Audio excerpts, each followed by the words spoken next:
정치의 겉과 속을 들여다보는 정치온 시작합니다. 오늘은 김현정 민주당 대변인, 최수진 국민의힘 대변인과 함께 집중 분석해 보겠습니다. 두 분 어서 오세요. 이재명 대통령이 대통령의 30일 언론이 묻고 국민에게 답하다라는 제목으로 취임 한 달 회견을 했습니다. 122분 동안 다양한 분야의 15개 질문에 거침없이 답변하며 국정 자신감을 드러냈는데요. 직접 듣고 오겠습니다. 마음에 드는 또는 색깔이 같은 쪽만 쭉 쓰면은 위험하죠.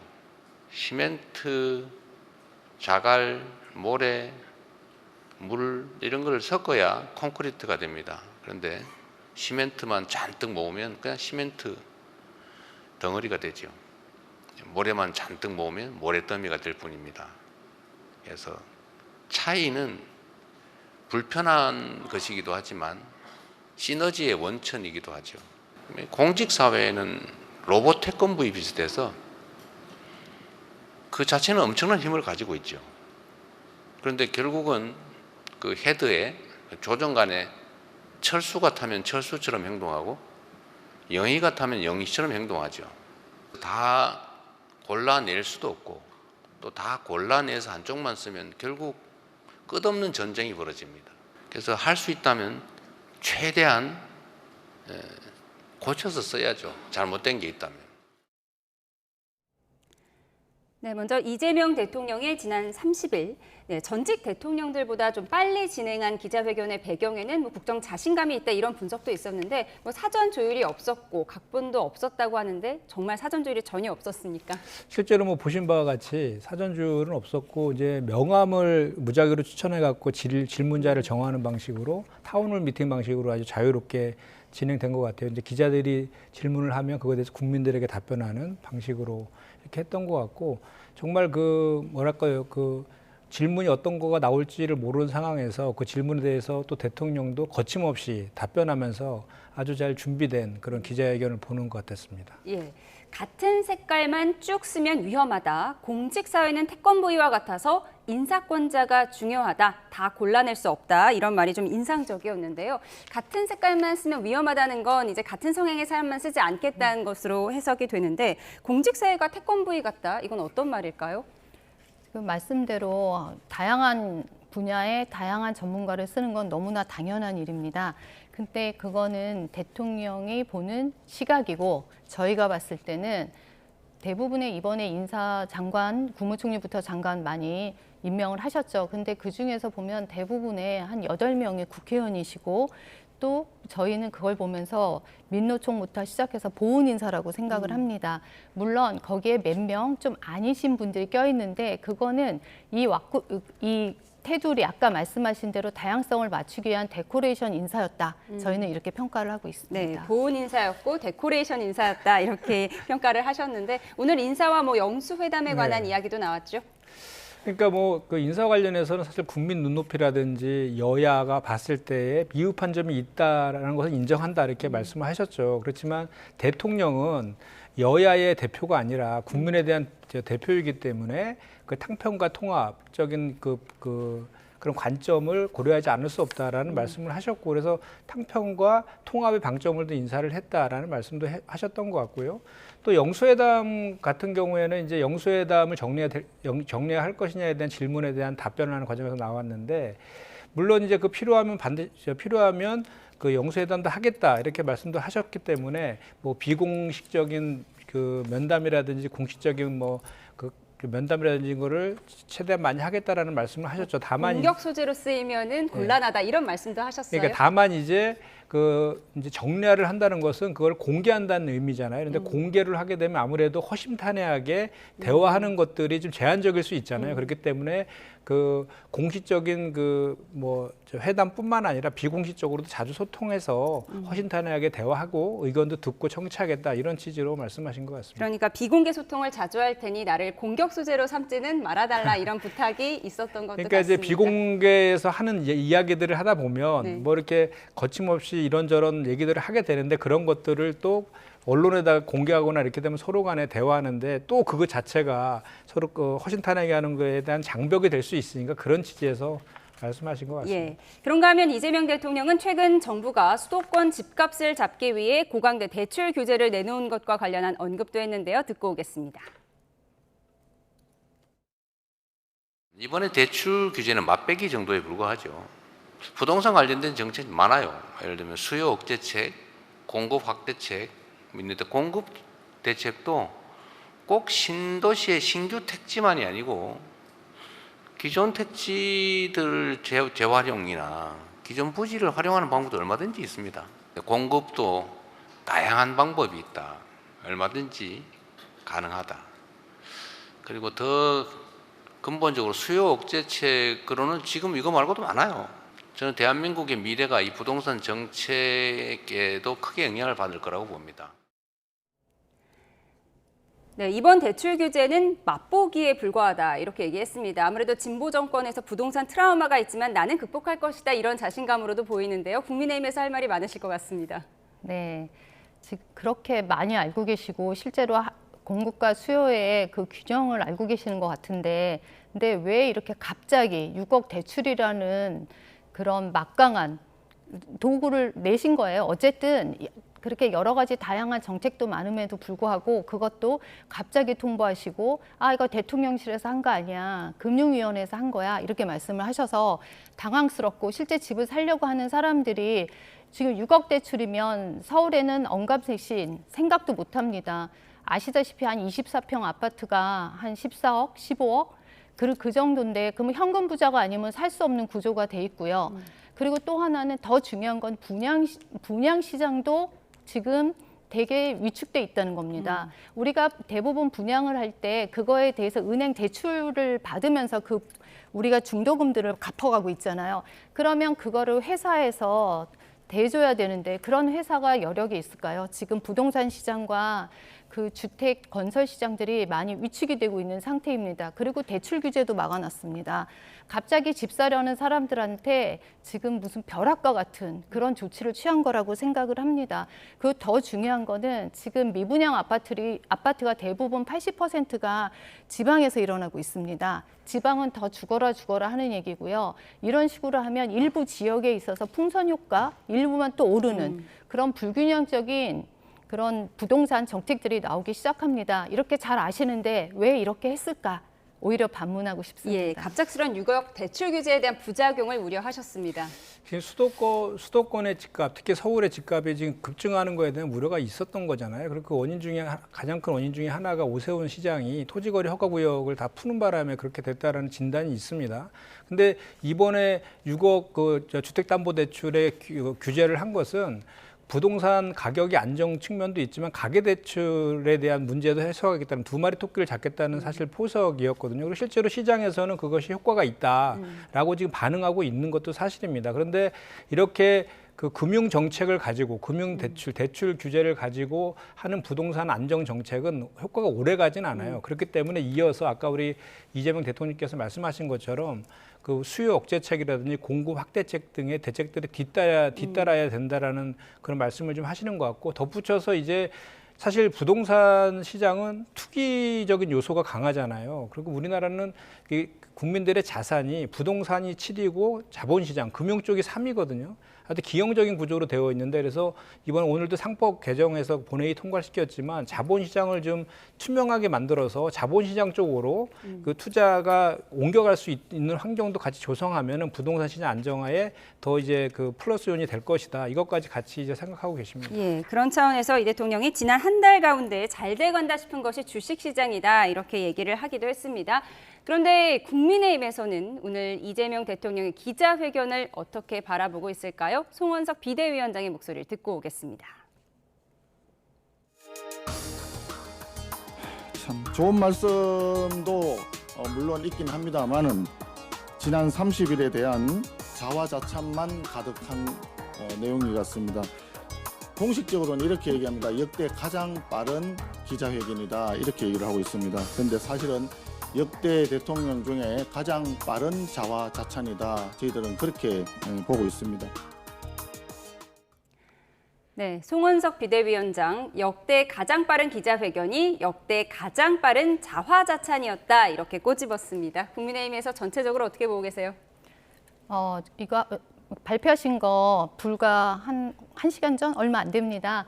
맞다고 저희는 생각합니다. 한 달 동안 물론 지금 모든 거를 행정부, 사법부, 입법부까지 다 가진 막강한 대통령 권한을 갖고 계십니다. 자신감 넘치시고 또 실제적으로 추진력에 대해서 하고 싶은 거 마음대로 지금 하고 계십니다. 속도전 내가면서. 그러면 저희 입장에서 봤을 때는 이거는 우리가 시장의 어떤 순리대로 가거나 시장의 그런 원하는 그런 것들에 대해서 좀 섬세하고 차근차근 해야 되는 전략들이 필요하는데 바로바로 야당 시절에 했던 거를 밀어붙이면서 지금 혼란을 야기하고 있습니다. 그러면서 잘했다고 얘기하는 걸 보면서 저희는 이거 자화자찬이지 가장 빠른 대통령 역대 지금까지 대통령 중에 가장 빠른 자화자찬이었다. 이렇게 네. 얘기를 오늘 하게 됐습니다. 역대 가장 빠른 자화자찬이라고 국민의힘에서는 네. 평가절하했는데 민주당에서는 정상정부의 확인이었다 이렇게 말했습니다. 네, 뭐 야당의 입장이 야당이기 때문에 그런 그 평가를 하는 거에 대한 일은 좀 이해는 되지만 그래도 좀 너무 박하게 평가하는 것 같아서 좀 아쉽긴 합니다. 근데 지금 뭐 각종 여론조사에서 보면 민심은 지금 이재명 정부가 잘하고 있다라고 지금 평가하고 계시잖아요. 그것은 정말 그 인수위 없이 시작된 30일 동안에 퇴근도 하지 않고 정말 열심히 하셨잖아요. 그리고 또 그 민생을 회복하고 또 그 외교도 정상화시키고 남북 관계도 훈풍이 불게 하는 그런 국가의 정상화 과정을 30일 안에 짧은 기간 안에 지금 만들고 있고 또 그 과정에서 그 정치를 또 복원시켰다는 것도 큰 의미가 있습니다. 여야 대표들과의 소통을 통하고 또 언론과의 잦은 소통, 국민과의 소통 이런 걸 강조하면서 정치를 복원시킨 것도 저는 의미가 있다라고 보여지고요. 이번 그 이재명 정부는 그 내란과 윤석열 전 대통령의 탄핵으로 인해서 탄생한 정부잖아요. 그렇기 때문에 이제 사실 그 과정에서 우리 야당인 국민의힘도 책임이 없지 않지 않습니까? 그렇기 때문에 지금은 새로운 정부가 하루빨리 이 대한민국을 정상화될 수 있도록 지금은 그 좀 비판은보다는 좀 협치하는 쪽으로 좀 도와주는 쪽으로 일을 할 수 있는 기회를 주는 쪽으로 좀 해주셨으면 어떨까 이런 생각을 해봅니다. 예, 대통령 기자회견 내용을 자세하게 분석을 해봤습니다. 오늘 정치권에서 굵직한 이슈들이 많이 있었습니다. 국민의힘에서는 지명 철회를 주장하는 가운데 민주당은 국회 본회의를 열고 김민석 국무총리 후보자에 대한 인준을 강행 처리했습니다. 국민의힘은 무자격 총리 후보자는 자진 사퇴해야 한다고 반발하면서 인준안 표결에 불참했는데요. 잠시 그 모습 보고 오시죠. 투표 결과를 말씀드리겠습니다. 국무총리 김민석 임명 동의안은 총 투표수 179표 중 가 173표, 부 3표, 무효 3표로서 가결되었음을 선포합니다. 네. 두 분 오늘 본회의 끝나고 바쁘게 오셨는데 국민의힘에서는 인준 표결에 참여하지 않은 거죠? 보이콧이 이제 당론이었던 거죠? 네, 저희는 보이콧하고 밖에서 왜 임명하면 안 되는지에 대해서 저희는 연설을 했습니다. 네, 실제로 지금 대통령께서 아까 말씀하셨는데 국민과 소통하겠다, 그리고 야당과 협치하겠다, 그리고 우리 자주 만나서 비공개로 얘기도 하자 이런 얘기를 하셨고요. 우리가 또 대통령을 만났을 때 김민석 총리 후보는 절대 안 된다. 그것도 분명히 어필을 했습니다. 그 청문회 과정에서 너무나 많은 문제점이 드러났죠. 그리고 또 하나는 어떻게 증인 하나 없는 역사상 70여 년 동안 인천에서 처음으로 일어난 사건이 일어났고요. 그 자료 제출률도 한 25%? 거의 자료 제출하지 않았습니다. 뿐만 아니라 장롱 속에 현금이 6억이 있질 않나, 배추 농사해서 450만 원씩 월 받았다. 처가 증여에 대한 증여세에 대한 얘기, 칭하대 학예에 대한 많은 의문점들을 남기고 갔습니다. 출석이나 제대로 했는지도 모르겠고 그 논문 썼을 때 그 논문의 내용도 부실하고 반도자, 도북자 이런 식으로 해서 북한 탈주민들을 폄훼하는 그런 일들도 있었습니다. 뿐만 아니라 위장 전입도 있었고 자식들에 대한 아빠 차스 이런 것들이 국민의 생각하고 있는 거와 많은 괴리를 일으킨 게 사실입니다. 그럼에도 불구하고 저희가 이거에 대해서 분명히 얘기를 했습니다. 이 부분은 안 된다.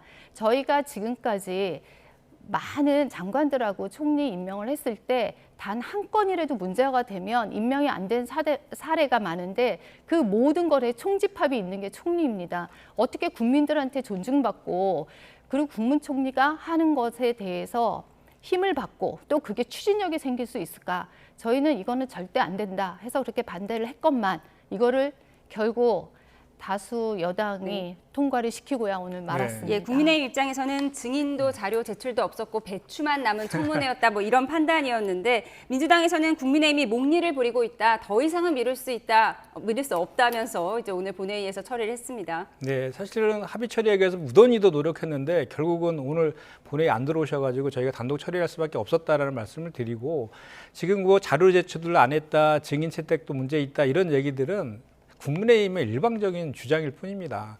그 증인 채택 같은 경우에도 5명을 처음에 이제 가지고 협의를 했는데 4명을 채택했는데 3명을 추가하는 바람에 거기서 결렬된 거예요. 결렬된 거고 자료 제출도 제가 알기로 다 냈습니다. 증여세 영수증까지도 갖고 있었는데 국민의힘 의원들이 보여주려고 하니까 다 퇴장하고 보이콧하는 바람에 못 보여줬다라는 게 이제 제가 확인한 그 팩트이고요. 무엇보다도 지금 이재명 정부가 어떻게 탄생했습니까? 아까도 얘기했지만 그 내란과 그 탄핵 파면으로 인해서 탄생한 그 정부 아닙니까? 그거에 대해서 내란 동조 정당이라는 비판을 받고 있는 게 또 국민의힘이기도 해요. 이런 상황에서 빨리 국정을 정상화시키기 위해서는 내각을 꾸려야 되는데 그 꾸리기 위해서는 총리 인준이 가장 먼저 선행되어야 되지 않습니까? 그런데 그 총리 인준부터 그 발목 잡기를 하고 있는 것은 저희가 봤을 때는 내란 종식에 대한 방해 행위이자 대선 불복이라고 저희는 규정을 합니다. 그리고 또 하나는 국민의힘이 이렇게 그 총리 인준과 관련해서 비판할 자격이 있는지 묻고 싶어요.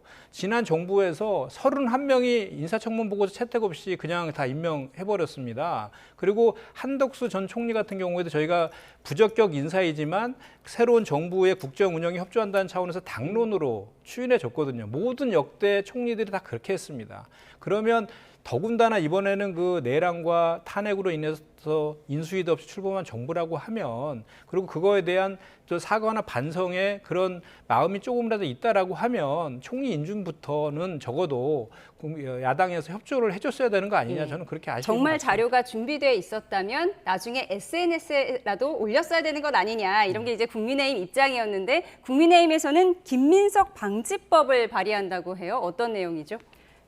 저희가 오직하면 그 자료들에 대해서 늦게까지 12시까지 저희 기다렸습니다. 제가 파악한 바로는 저희가 12시까지라도 갖고 와서 기다리겠다고 했습니다.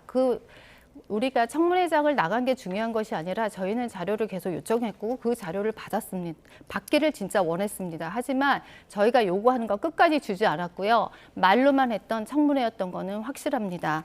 그래서 저희가 이렇게 허위 사실을 유포하거나 거짓말을 하거나 저희가 요청하는 자료에 대해서 주지 않을 경우 그거에 대해서 저희가 뭐 벌금 또는 그거에 대한 징역 할 수 있는 그런 법안을 저희가 발의하게 된 것입니다. 네, 이 같은 여야 갈등 속에 김민석 총리 후보자 인준안은 오늘 처리가 됐습니다.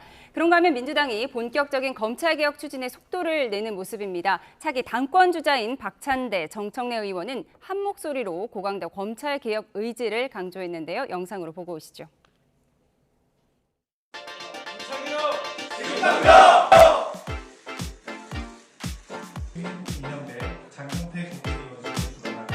올 추석 밥상 위에 검찰 개혁을 올려드리겠습니다. 추석 귀향길 자동차 라디오 뉴스에서 검찰청이 폐지됐다. 역사의 뒤안길로 사라지게 됐다. 이 뉴스를 들을 수 있도록 하겠습니다.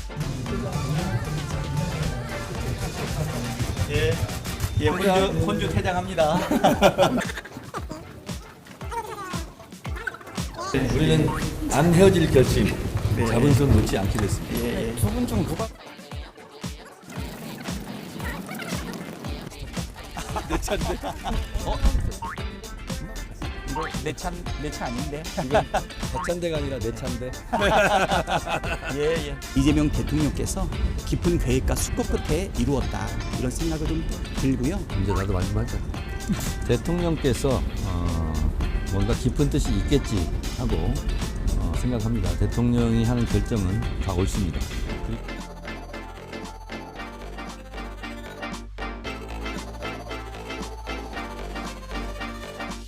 검찰 개혁은 지금이 적기라고 생각하고요. 최대한 빨리 추진하는 게 필요하다. 왜냐면 초기에 힘이 있을 때 정광석화처럼 해내야 된다고 생각을 하고요. 정성원 법무부 장관은 검찰의 체표는 부적절하고 국민 눈높이의 개혁을 할 것이며 야당과 협의하겠다 이렇게 얘기하거든요. 이게 국합 배드캅 전략이라고 보세요? 아니면 엇박자라고 보세요? 정성호 의원 개인의 그 소신인 것 같아요. 저는 이재명 대통령은 최대한 검찰 해체하고 싶어 하실 것 같고 국민의힘 정당 해산을 하고 싶어 하실 것 같은데 그래서 저는 정성호 의원이 가지는 개인적인 어떤 소신 같은 것들을 믿습니다. 네, 검찰청 폐지가 담긴 검찰개혁안 이르면 내일 법사위에 상정될 것으로 보이는데요. 검수완박을 넘어서 검수완분, 완전 분쇄 이런 얘기까지 나오고 있습니다. 왜 하필 추석 전에 처리해야 한다 이렇게 주장하고 있는 거죠?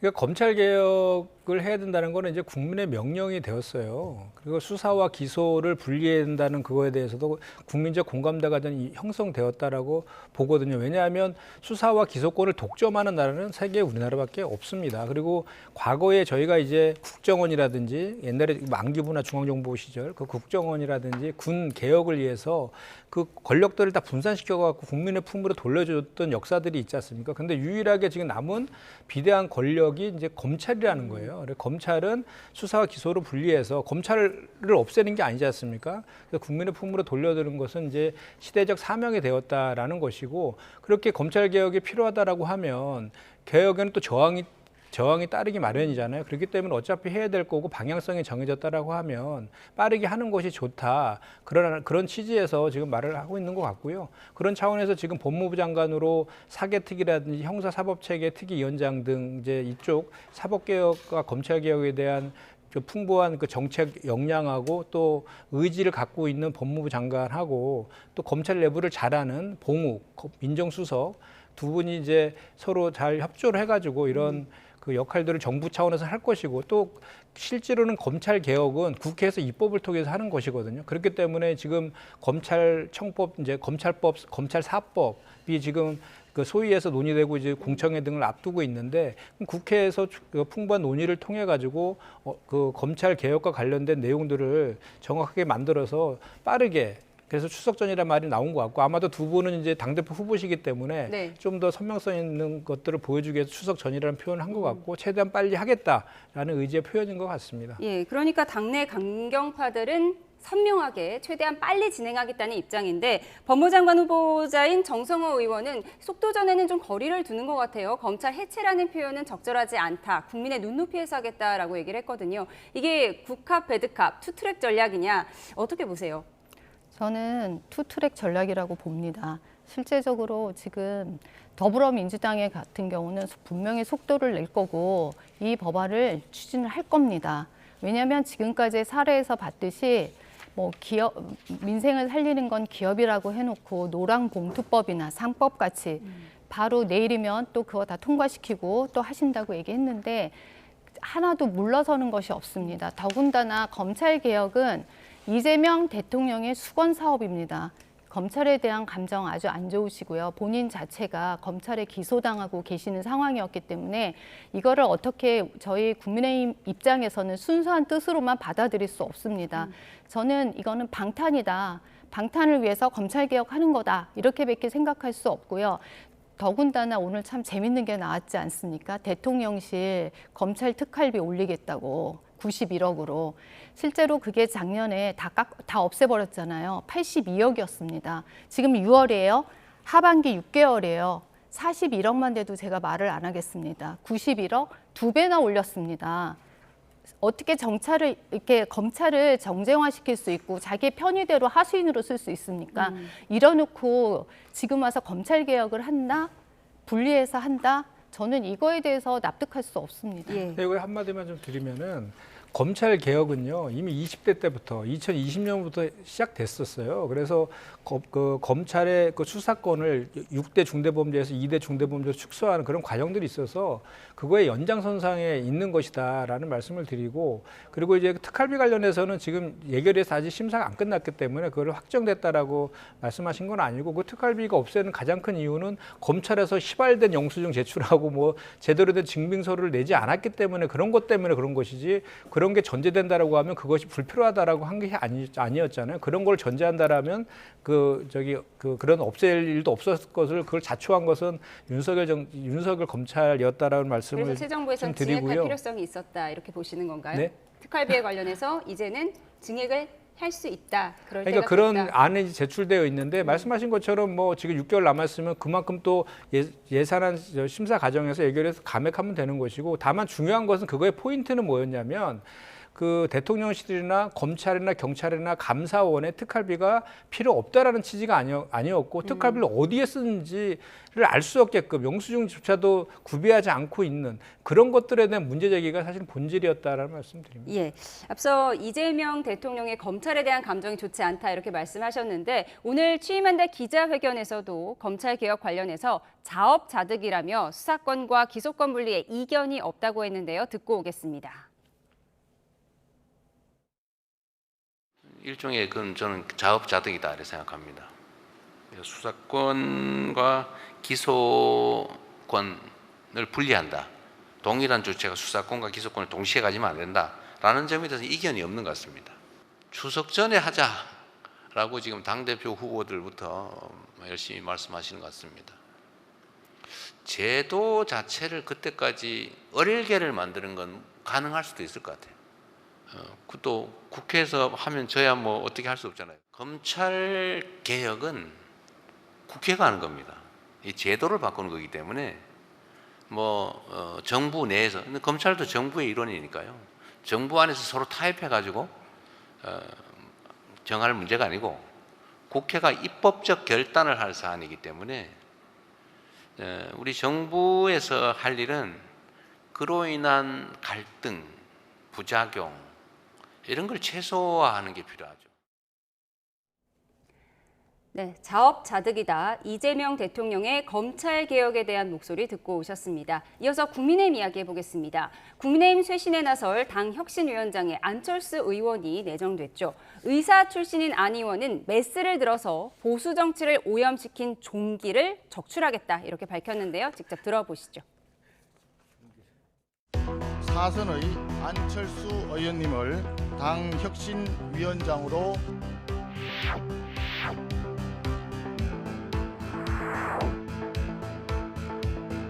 중도 수도권 청년들을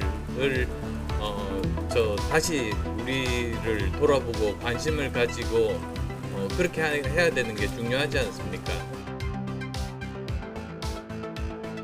전대는 지금 생각하고 있지 않습니다. 예, 생각하고 있지 않습니다.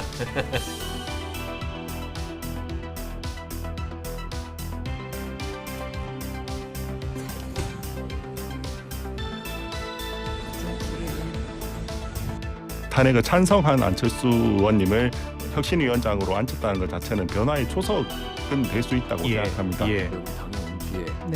외톨이였습니다. 사실 여러 당을 거치셨지만 그 과정에서 본인들의 측근이 다 사라진 상태예요. 이번 대선을 치르는 과정에서 이제 선대위에 끝까지 남아 있고 김문수 후보를 당선시키기 위해서 열심히 노력하고 하는 모습들이 비춰지면서 당내 주류의 정서를 얻고 혁신이라는 것을 추진하면서 본인의 입지를 한번 넓혀보겠다.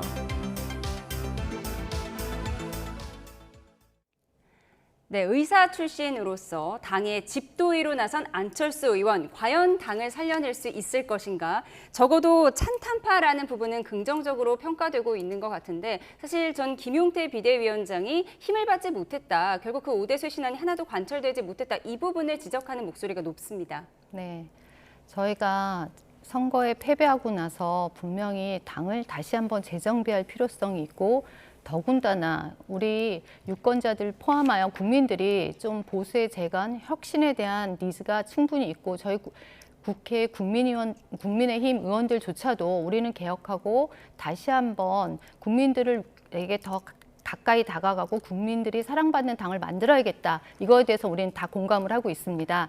근데 우리 안철수 위원장님 같은 경우는 제일 중요한 게 수도권 중진이십니다. 그리고 뿐만 아니라 그 당내 개혁파, 그래서 본인의 소신대로 지금까지 정치를 해오신 분입니다. 그런 걸 봤을 때 어디에도 치우치지 않고 우리를 통합하면서 한 방향으로 갈 거다 생각을 하게 됐고 지금 송원석 대표부터 시작해서 당내 중진들이 많은 고민을 통해서 안철수 의원님을 설득하고 같이 한번 우리를 이끌 수 있는 앞장서서 해주고 당 개혁에 앞장서 주시길 진심으로 바란다.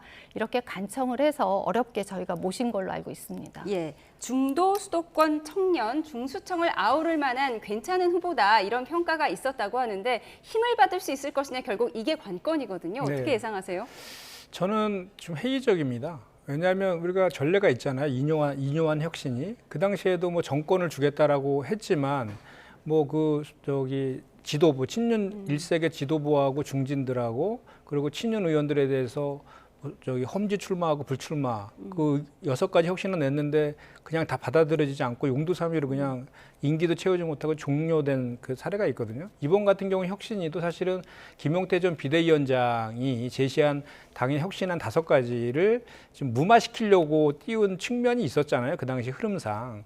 그렇기 때문에 이 기본적인 혁신위가 이제 새로운 당대표 뽑힐 때까지 이제 8월 달까지 한시적인 기구일 것인데 그 안에 혁신안을 만들지도 좀 회의적이고 그다음에 그 혁신안이 실천될지도 더 퀘스천이 들어갑니다. 왜냐하면 혁신위원장한테 권한이 있는 것이 아니라 최종적인 결정은 당의 비대위원장한테 있는 것이거든요. 그렇기 때문에 지금 현재 당의 그 지도부라든지 주류들은 여전히 친윤 의원들 중심으로 지금 잡고 있잖아요. 오늘도 보니까 사무총장이 정점식 의원을 임명했고 또 정책위원장이 김정재 의원을 또 임명을 했어요. 전부 다 TK, PK의 친윤 의원님들 아닙니까? 이런 의원들 속에서 그러지 않아도 그동안에 아까 박정훈 의원이 아까 얘기하던데 당에서 외톨이 신세였고 친윤들 한테도 늘 배제되어 있고 당 안에서의 존재감도 흐릿했던 분이 과연 어떤 동력으로 이 혁신을 이끌어갈지는 좀 회의적인데 그럼에도 불구하고 좀 어쨌든 간에 지금 국민의힘이 탄핵과 내란의 강을 넘어야 되거든요. 그래서 좀 정상화되어야지 여야 관계도